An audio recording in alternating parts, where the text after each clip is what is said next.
ছিল নরসিংদীতে।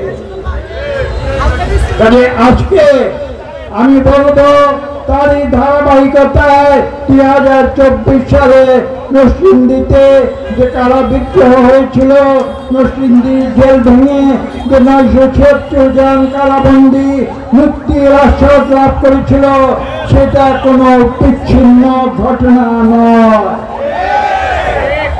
আজকে আমরা সেই অতীত থেকে শুরু করে যারা বাংলাদেশের স্বাধীনতার জন্য জীবন দিয়েছে, রক্ত দিয়েছে, শহীদ হয়েছে, মুক্তিযুদ্ধ করেছে, যারা ভাষা আন্দোলন করেছে 52, যারা 69-এর স্বাধীনতা যুদ্ধের পূর্ব মুহূর্তে বিদ্রোহ করেছিল, আন্দোলন করেছিল যে ছাত্র সমাজ, পরবর্তীতে আমরা দেখেছি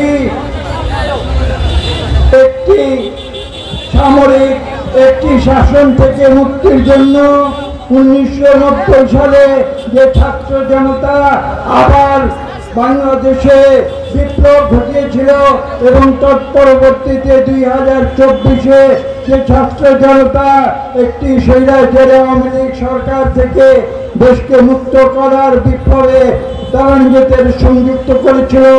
আজকে সেই ইতিহাসের ধারাবাহিকতায় আমরা সকলের প্রতি শ্রদ্ধা জানাই। এখানে বক্তব্য দীর্ঘ করার সুযোগ নেই।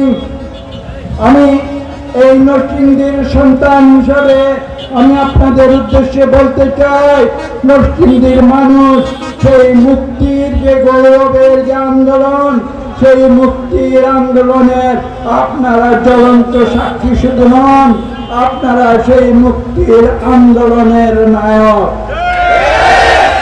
এবং আপনারা যুগে যুগে আপনারা এই বাংলাদেশের মানুষের ভোটের অধিকার, অর্থনৈতিক অধিকার, মানুষের মৌলিক অধিকার এবং মানুষের যে বেঁচে থাকার অধিকার, সেই সকল অধিকারের জন্য আপনারা অকাতরে বুকে রক্ত ঢেলে দিয়েছেন।